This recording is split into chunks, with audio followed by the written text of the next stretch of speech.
आज फिर यूट्यूब के सभी दर्शकों को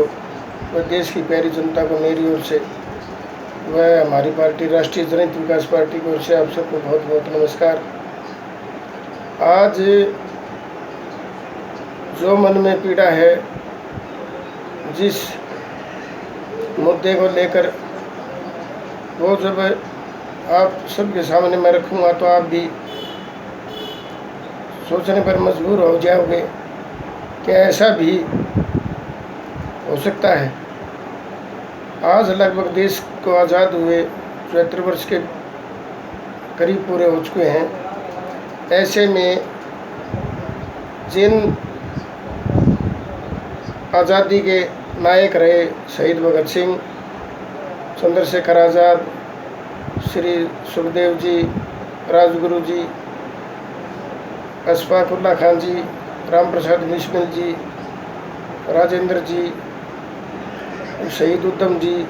सरदार करतार सिंह जी, ऐसे अनेकों जो आज गुलामी की बेड़ियों को तोड़कर जिन्होंने भारत माता को आज़ाद करवाया।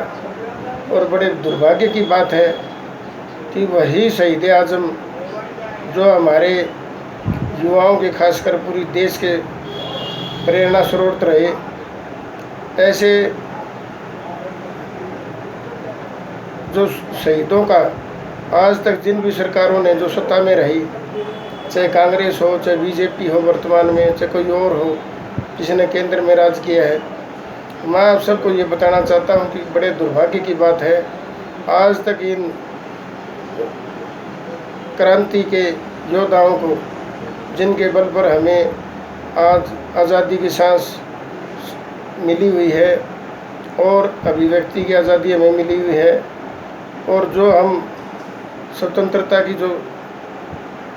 बात करते हैं, जहां हम अपने आप को एक गौरवान्वित महसूस करते हैं कि देश ब्रिटिश हुकूमत से देश आज़ाद हो गया, लेकिन क्या हमने कभी सोचा कि जिन सुरमाओं ने, जिन भारत माता के महान सपूतों ने अपने तन मन की बाजी लगाकर अपने प्राणों को न्यौछावर करके जिस भारत माता को गुलामी की बेड़ियों से आज़ाद करवाया, आज उसी देश के रहनुमा जो आज़ादी के बाद से लेकर आज तक उन्होंने जो भी शहीद हुए हैं उनको सम्मान करना तो बहुत दूर की बात, आज तक उनको राष्ट्रीय शहीद का दर्जा नहीं मिला, उनको भारत रत्न के पुरस्कार से सम्मानित नहीं किया गया। उनके नाम से कोई भी आज आप देखो बड़े बड़े सरकारी जो जितने भी बहुत बड़ी बड़ी संस्थान हैं, क्या किसी स्वतंत्रता सेनानी या शहीदों के नाम से कोई है? आज बड़ी विचित्र बात है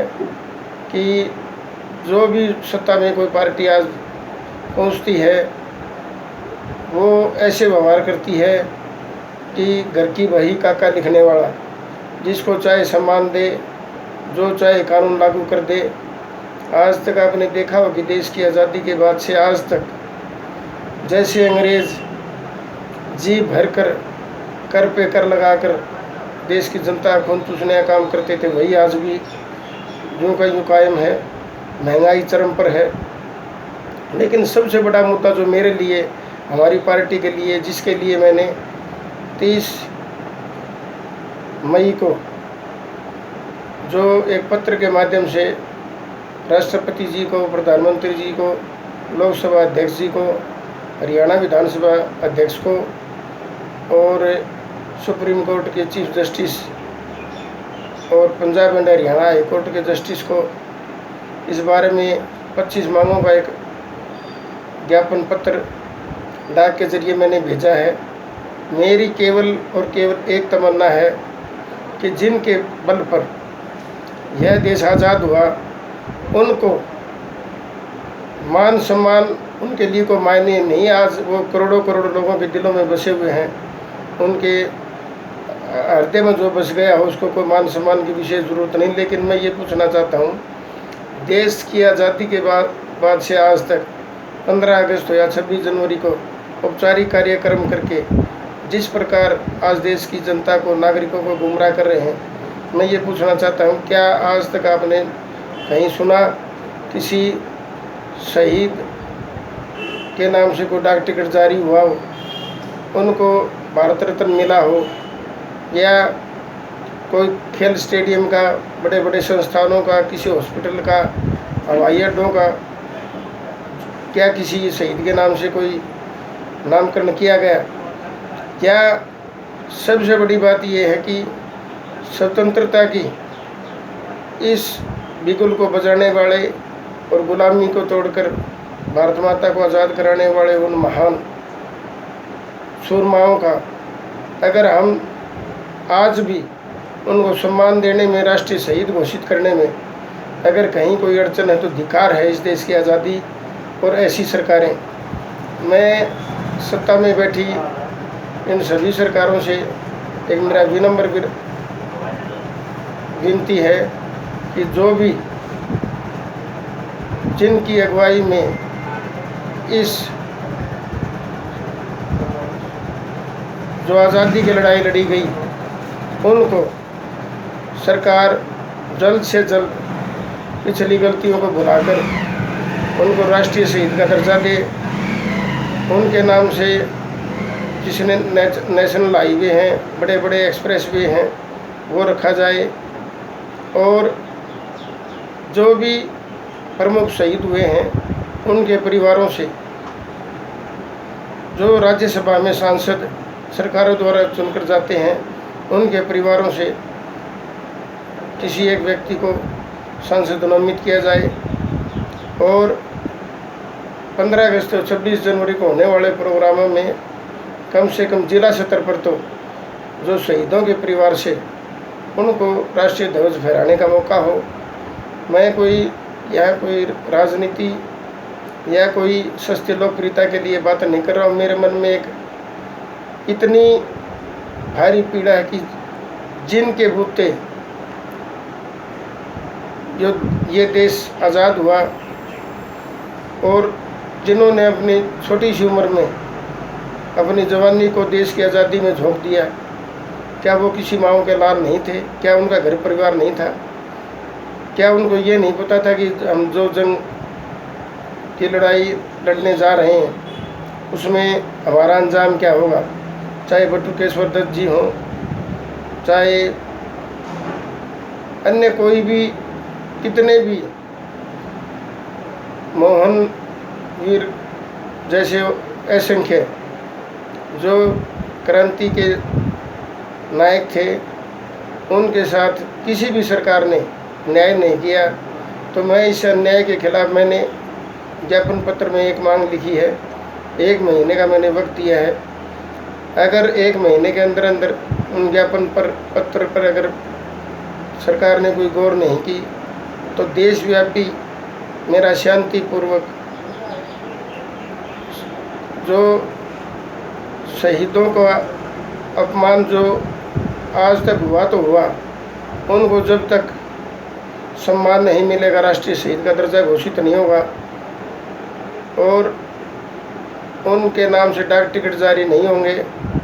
उनको भारत रत्न पुरस्कार की घोषणा नहीं होगी, तब तक हमारी पार्टी की ओर से यह लड़ाई निरंतर शांतिपूर्वक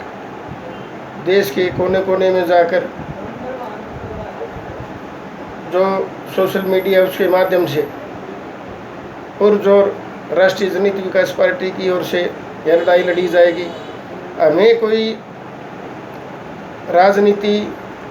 के सस्ती लोकप्रियता या कोई बेमतलब का मुद्दा उठाने का कोई औचित्य नहीं है, लेकिन मैं आज जो सत्ता में बैठे जो राजनेता हैं उनसे पूछना चाहता हूँ कि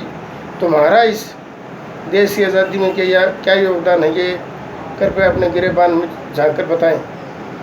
अगर आपका योगदान नहीं है और आप जो कि तो उस परंपरा को निभाते आ रहे हैं, आपको चाहिए कि कम से कम अपनी जो भूल है उसको दूर करके उनको न्याय दिला के उनको राष्ट्रीय शहीद का दर्जा दे के उनका ज़्यादा मान सम्मान करके। बल्कि मैं तो ये और कहना चाहता हूँ, मोदी जी अगर इस देश को सुरक्षित रखना है और गुलामी से बचाना है तो जो स्वतंत्रता सेनानियों की जो शहीदों की जो जीवन गाथा है उसको प्राइमरी से लेकर कॉलेज तक की पाठ्यक्रम में उनकी शिक्षाओं का, बलिदान का, कुर्बानी का, जीवनी का उल्लेख किया जाए, उसको पाठ्यक्रम में लागू कराया जाए और कम से कम प्राइमरी से लेकर कॉलेज स्तर तक यूनिवर्सिटीज़ में उन शहीदों की प्रतिमाओं को लगे जो जिनको देखकर युवा वर्ग खासकर ये गौरवान्वित महसूस करे और उनके अंदर वो एक देशभक्ति का जज्बा जगता रहे। ऐसे में आज मेरा तो केवल इतना कहना है कि आप सत्ता के बल पर या मनमानी करके ज़्यादा दिन आप सत्ता में नहीं टिक सकते। आपका ये फर्ज बनता है, जिन लोगों ने आपको विश्वास करके सत्ता के लिए आपको चुना है, आप चुने हुए प्रतिनिधि हैं, तो आपका ये दायित्व बनता है